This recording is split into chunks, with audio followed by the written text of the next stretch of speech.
Right, so you've had a shot at doing that yourself. Now I'm going to show you a few examples. What about Alice's Adventures in Wonderland and Through the Looking Glass? Right. This is a surprisingly complex text. What's the material cause? What does it say? What is the literal content of the text? Well, it's a story of a little girl called Alice who, one way and another, enters these magical places, and she meets all these strange people, and all these bizarre things happen to her. And she meets these interesting characters, right? So that's the kind of story, but it also contains quite a number of rather erudite jokes, right? For example, the Cheshire Cat. The Cheshire Cat famously leaves, disappears, vanishes, leaving behind only its smile. This is a metaphysical joke. Why? Well, because a smile isn't an object. A smile is a modification of an object. A smile is something that a face can do or not, right? So you can have a face with a smile or a face without a smile. What you can't have is a smile without a face. Why? Because a smile isn't a thing. A smile is a way that a face can be, or something a face can do, right? It's a modification of a face. So when the Cheshire Cat leaves, disappears, vanishes, leaving behind only its smile, that's a metaphysical joke. And the Alice books are full of them. So there's a bit about the Red King, the Red. You have to worry about whether you're a dream, one part of the Red King's dream, and you mustn't wake him up. Say, well, wait a minute, he's also here, so isn't he part of his own dream? So on, right? There's these kinds of bits of philosophy thrown in, which would presumably go over the head of a little girl. A little girl of the age that it was intended for. So the content has these two levels. The content is these stories about Alice wandering around in these fantastic places, meeting these bizarre people, but it's also these rather erudite, bookish, schoolmasterly jokes about logic and grammar and metaphysics and philosophy. Okay, so that's the content. What's the form? Well, I think the important thing to say about the form is that it's episodic. So Alice goes to Wonderland, and she's in one place, and then she meets somebody, and something happens, and she has some conversation, and then she moves on. And she goes to somewhere else. And yes, occasionally some characters do reappear, but only kind of fleetingly. There aren't dense connections between one scene and another. And there aren't dense connections between the characters. It's not like some Russian novel where there's a cast of 30 odd friends and relatives, and you have to remember all the relationships, otherwise none of it makes any sense. This isn't like that. It doesn't make those sorts of demands on the reader. Okay, so it's an episodic story for children. That's the form, really. The efficient cause, well, it was written by Charles Dodgson. Originally to entertain relatively young children, but he also had hopes of literary fame, right? So it was told as stories, but then it was published, and these two parts of the story I think are quite important. Parts of the efficient cause are quite important because the fact that it's a story told for children explains the format. It explains why it's episodic, why it makes very few demands on the reader's memory or social awareness. You only need to know about queens and gardeners. You don't need to have worked in a railway office or anything, or had disappointing experiences with bureaucracy or anything like that. But it was published as a book that adults might buy, right? So the Who and the What and the Where and the Why is 19th century by Charles Dodgson, who, in addition to being a storyteller, was also a logician and mathematician, and those are quite important. And then we get the final cause, and the final cause is, I think, Charles Dodgson's literary fame. And you can put these books together with all the other things he wrote of a similarly kind of fantastical and absurdist nature that add up to an overall literary output of a very distinctive certain sort. So now we can talk about, I've already started to do it, is actually one of the challenges writing about this is actually to hold the four causes apart. It's difficult to hold them apart. They tend to kind of snap back together, particularly in a well-written piece where they do kind of connect. So the connections, well,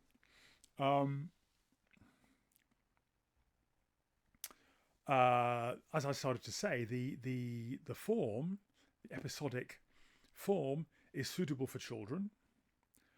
It also allows him to get his jokes in, because it has these fantastical characters who say and do impossible or metaphysically unlikely things. Because it's the fantastical stories, he can put in a character like the Cheshire Cat that does metaphysically impossible things, like disappearing, leaving behind only its smile. He couldn't put in all of the metaphysical jokes if it was a realist novel, right? That wouldn't be possible. And the fact that it's full of all these kinds of jokes is connected. So the content, the matter, the material cause, is connected to the efficient cause in the person of Charles Dodgson and him being a logician, right? So it's not difficult to see how these four causes fit together in six pairwise relations. The time and the place may also be important in that this is Victorian children's literature, right? Victorian ideas of how we relate to children, how adults can relate to children. Quite different now. If you look at some of the photographs that Charles Dodgson took of Alice Liddell and look at them with a kind of contemporary sensibility, the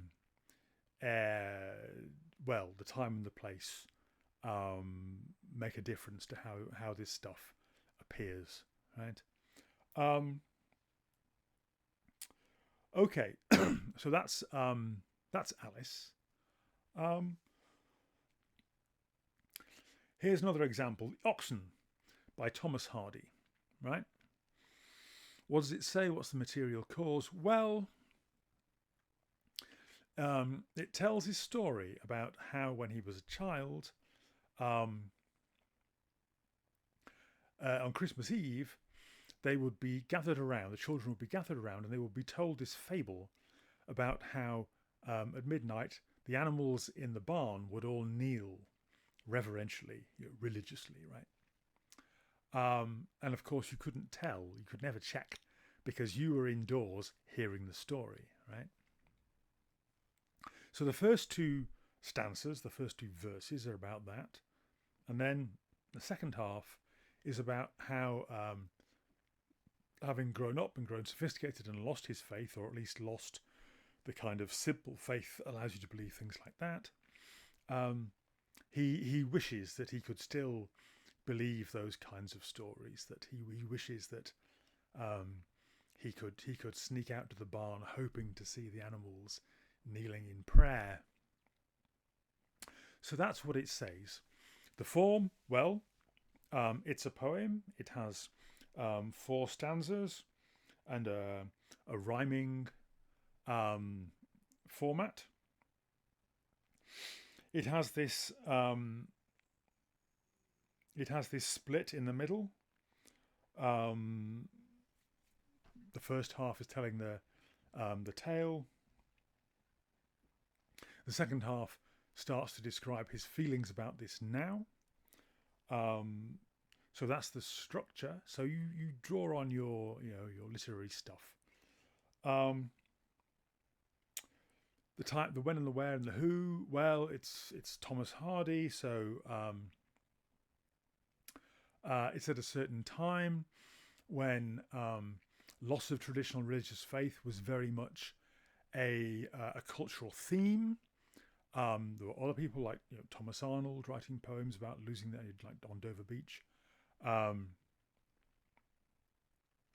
It's the time when the pews start to empty, when church attendance starts to crash. And the final cause, well, you can place this in Thomas Hardy's larger literary work, right? So he writes all of the Wessex novels, all of these novels and poetry about the rural culture of his childhood, viewed somewhat nostalgically, although not entirely. There's a lot of hardship and misery in Thomas Hardy, so he isn't entirely nostalgic about the rural past that he was writing about. Nevertheless, it's all written with a sense of loss, and so this poem fits into that larger literary program. How do the parts go together? Well, I think there's something Christmas carol-y about the structure, about the verse form. It's very orderly and controlled, so it's not wild free verse. It's not free associative. These are orderly reflections, right? And the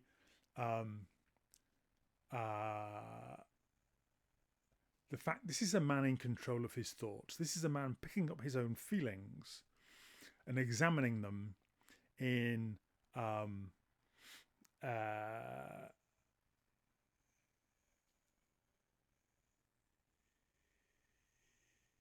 in a position of reflection, but he's not psychotic, right?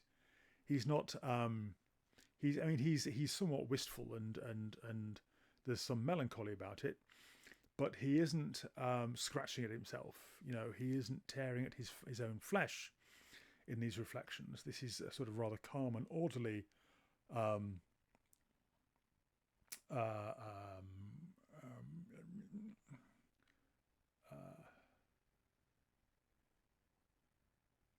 rumination on the difference in mind between now and then, right? So that, I think, is a fair shout about the relationship between the matter and the form. The time and the place, well, the clue is already there, right? That other people were writing about loss of religious faith, and this might be related to social upheavals. The Church of England, the religious order, is generally part of a Victorian social order, which is increasingly coming under social and political pressure. And when you get to the how the final cause relates to the rest of it? Well, you might talk about whether he, his other poems. So his other poems and novels. So what I did already was start to point to the relationship between the matter of this and the matter of some of his novels. So the final cause and the material cause is that, well, reflecting on the religious changes between then and between the time that he's writing about and the time that he's writing is part of this larger project of thinking about the cultural loss over that period. Okay, I won't step through all 6, but hopefully you're getting the picture. The Communist Manifesto, right? Very different kind of text.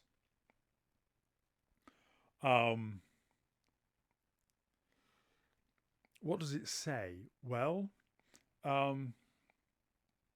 it says that a spectre is haunting Europe. Communism, right? So communism is the coming thing.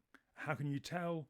All of the old powers are ganging up against it. People who wouldn't normally form alliances, rival European powers, are all ganging up against communism. They're all looking for ways to put communism down, and that shows that it's the coming thing, right? So in other words, the revolution is at hand, and you can tell that the revolution is at hand because the forces of reaction are assembling their counter-revolutionary resources, right? That's what it says. What's the form? What's the format? Well, it's a pamphlet, right? So it's fairly short, and it's written in punchy language, with zinging metaphors. A spectre haunting Europe. Time and the place. Well, who wrote it? Marx and Engels. Time and the place. Well, 19th century Europe. Circumstances of publication. You tell a story about exactly what was going on when they published it and how they came to publish it. What larger effort is it part of? Well, Marx and Engels' revolutionary efforts, right? Their attempt to foment revolution, their attempt to rouse the masses to revolution and to guide it, and in particular to lead the people who were trying to lead the revolution. That there were lots of people who set themselves up as leaders of rebellious masses, and Marx and Engels thought that most of them were idiots, and were doing it wrong. So a lot of their output wasn't so much for working people themselves as rather guidance for or criticism of other revolutionary leaders. And how are the matter and form related? Well, if you're announcing a revolution, you want to do it in a short, punchy text that everybody can read. Marx was he was a 19th century German philosophy student, right? Perfectly capable of writing extremely long, dense, barely readable books. He could do that. We know that because he did. Like any German philosophy professor of the time. But in this case, he didn't. It's a pamphlet, and that relates both to the content, short, punchy message, and also the for whom. The readership, the intended readership, was other revolutionaries, not other philosophy students. And the larger purpose is to foment revolution. You're not going to foment revolution with something that scarcely anybody can read. You need pamphlets to do that, right? So already you can see how the 4 elements go together. What's the relation between the time and the place and the format? Well, part of that is going to be about what communications technologies were available, right? They didn't do a TV ad because there was no TV. They didn't do a radio spot because there was no radio. that was a time when pamphlets could be cheaply produced. The answers can be that simple, right? And also rising literacy, right? This is another thing that you might mention in the relation between the format and the efficient cause, the time and the place. There'd be no point distributing leaflets at a time when nobody could read, right? 19th century Europe, in particular, you've got rising literacy because you have compulsory education in an increasing number of countries. So the time was right to raise people's consciousness with pamphlets, whereas in previous centuries you would have gone around making speeches. If you're Wat Tyler or somebody and you're trying to foment revolution in medieval times, there'd be no point distributing leaflets. You would have to do it by going around making speeches in person. So this isn't complicated or difficult, right? You don't. One of the ways some people sometimes go wrong with this exercise is to overthink it and to imagine that we must be reaching for something really deep. But actually, the answers can be as simple as Marx wrote a pamphlet rather than gave speeches, because workers were literate by that time. Simple as that, right? Okay. So now compare what I was just doing with these texts with what you did with the text you were looking at 22 minutes ago, and have a little think about whether you want to revise any of your answers, and then switch on for the last little bit of lecture, and I'll make a few general points about how this thing works.